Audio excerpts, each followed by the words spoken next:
Baik, terima kasih rakan kita Nur Hayatul dan juga Nadira. Bismillahirrahmanirrahim. Assalamualaikum warahmatullahi wabarakatuh. Selamat pagi dan juga salam sejahtera Auda. Alhamdulillah, bersua kita kembali hari ini dan terima kasih atas kesetiaan Auda menyaksikan Rampai Pagi menerusi lintas langsung dari daerah Tutong. Dan Auda sebagai perkongsian bersama keadaan cuaca di daerah Tutong dalam keadaan yang agak mendung ya, dan beberapa kawasan juga telah pun dilanda jerebu ya pada masa ini. Jadi ingin diingatkan kepada Auda yang sedang memandu untuk tingkatkan kewaspadaan Auda dan patuhilah segala peraturan jalan raya yang telah pun ditetapkan ya. Dan didoakan semoga Auda akan selamat sampai ke destinasi Auda. Pada seperti biasa dari daerah Tutong akan mengongsikan dua makluman ya mengenai acara yang berlangsung di sekitar kawasan daerah Tutong, iaitu Perpustakaan Dewan Bahasa dan Pustaka Daerah Tutong masih lagi mengadakan amal Ramadan, iaitu pengagihan sumbangan barangan sehingga 9 April 2024 yang akan diadakan pada setiap hari Isnin hingga Sabtu, bermula pada jam 8.30 pagi hingga 1.30 tengah hari ya, dan pada hari Jumaat akan bermula pada jam 8.30 pagi hingga 11 pagi, di mana orang ramai adalah dialulukan untuk datang ke amal Ramadan ini dengan membawa lagi baik kita semula Auda ya apabila Auda mengunjungi ke acara berkenaan. Manakala makluman yang seterusnya Auda, pada hari Jumaat 29 Mac 2024 akan diadakan majlis tahlil dan doa arwah sekampung sempena bulan Ramadan 1445 Hijrah bersamaan dengan 2024 Masihi. Anjuran daripada Majlis Perundingan Kampung Marimbun ya, di mana akan diadakan di Balai Raya Kampung Marimbun dan insyaAllah akan bermula pada jam 5.30 petang. Jadi apa yang kita harapkan agar kedua-dua acara ini akan dapat berjalan dengan lancar dan juga sempurna dilaksanakan selaras dengan perancangan yang diharapkan oleh pihak penganjur. Dan ada untuk seterusnya kita akan beralih untuk mengikuti dan juga menyaksikan satu bahan edisi khas bersempena dengan Nuzul Al-Quran. Jadi mari kita saksikan bersama.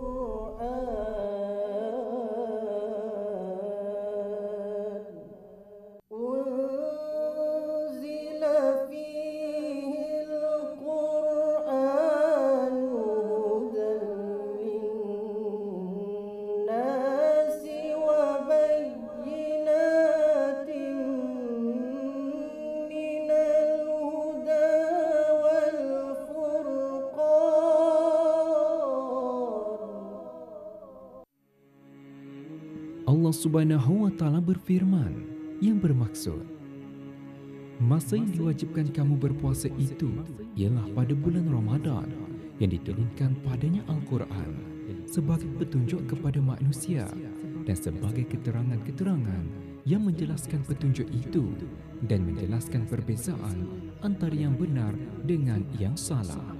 Surah Al-Baqarah ayat 185. Al-Quran, mukjizat terbesar Rasulullah SAW yang terkandung di dalamnya firman atau kalam Allah Subhanahu wa Ta'ala yang diwajibkan kepada umat Islam untuk beriman terhadapnya, dan ia termasuk di dalam rukun iman yang ketiga. Laungan kalam Allah yang juga dilafazkan dengan penuh penghayatan pasti menimbulkan keinsafan serta menambah kekhusyukan pada setiap amal yang dilaksanakan. Oleh itu, beramal dengannya serta menjadikan ia sebagai panduan di dalam kehidupan sehari-hari nescaya akan membawa kebahagiaan di dunia dan akhirat. Itulah pegangan hidup yang digenggam utuh di jiwa dan sanubari Awang Ashizal bin Zainal Abidin, qari negara berusia awal 30-an yang telah bergiat aktif dalam pembacaan Al-Quran secara muratal maupun taranum serta memahami akan tafsirannya sejak di usia remaja lagi. Alhamdulillah, saya sangat bergiat aktif dalam mengikuti pertandingan musabaqah tilawah Al-Quran sama ada bahagian belia kebangsaan ataupun dewasa kebangsaan. Baik, saya mula mengikuti pertandingan musabaqah tilawah Al-Quran pada tahun sekitar 2013 sehingga sekarang, dan pencapaian yang saya dapat dalam saya mengikuti pertandingan musabaqah tilawah Al-Quran ini, yang mana pada tahun 2016 saya mendapat berjaya memasuki ke peringkat akhir musabaqah tilawah Al-Quran bahagian belia kebangsaan, dan saya meraih naib Johan. Dan kemudian pada tahun 2023 iaitu saya berjaya memasuki ke peringkat akhir musabaqah tilawah Al-Quran bahagian dewasa kebangsaan. Pendorong utama saya yang memberi sokongan dan galakan ialah indung saya, itu ibu bapa saya. Mereka lah yang sentiasa memberi semangat dan sokongan kepada saya untuk saya sentiasa berjuang dalam mempertingkatkan mutu bacaan dalam khususnya Tarannum Al-Quran. Kemudian pendorong kedua saya ialah guru-guru saya yang telah banyak mencurahkan ilmu pengetahuan khususnya dalam seni Al-Quran. Dan juga pendorong ketiga saya ialah sahabat-sahabat seperjuangan saya yang mana kami sama-sama bangkit dalam mempertahankan dan memperjuangkan seni Al-Quran.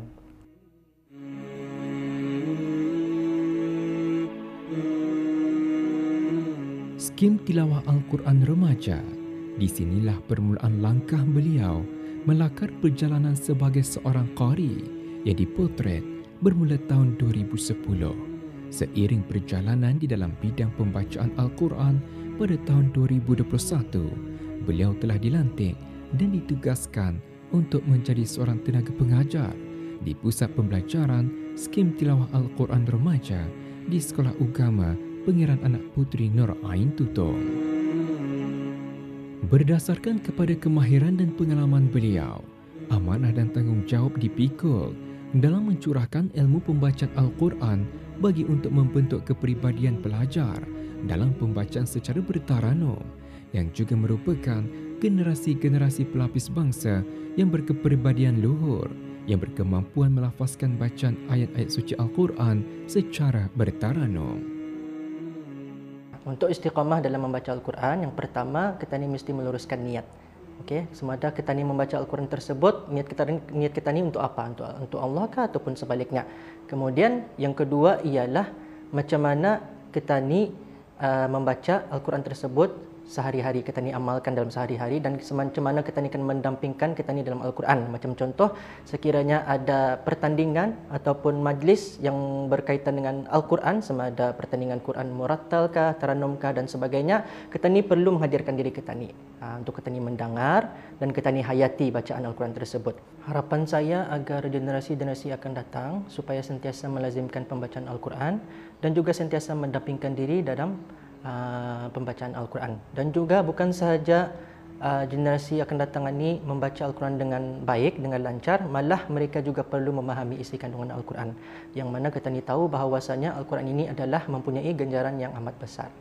Selain itu juga saya berharap agar generasi-generasi akan datang supaya menyahut hasrat titah ke bawah Duli Yang Maha Mulia Paduka Siria Baginda Sultan dan Yang di-Pertuan Negara Brunei Darussalam untuk menjadikan negara kita ini, negara Brunei Darussalam ini negara zikir. Dan untuk kita ni, untuk mencapai negara zikir tersebut, kita ni memartabatkan pembacaan Al-Quran. Tabarakalladzi, tapi tekanannya jangan terlalu keras. Okey, cuba ulang. Tabarakalladzi biyadihil mulku wa huwa ala kulli syai'in qadir.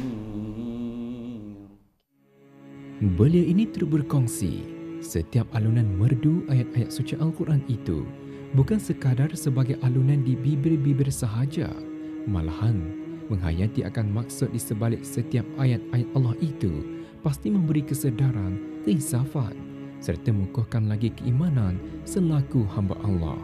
Beramal dengannya semestinya memberikan ketenangan, pahala berlipat ganda, lebih-lebih lagi di bulan suci Ramadan, serta kelak mendapat syafaat di hari akhirat.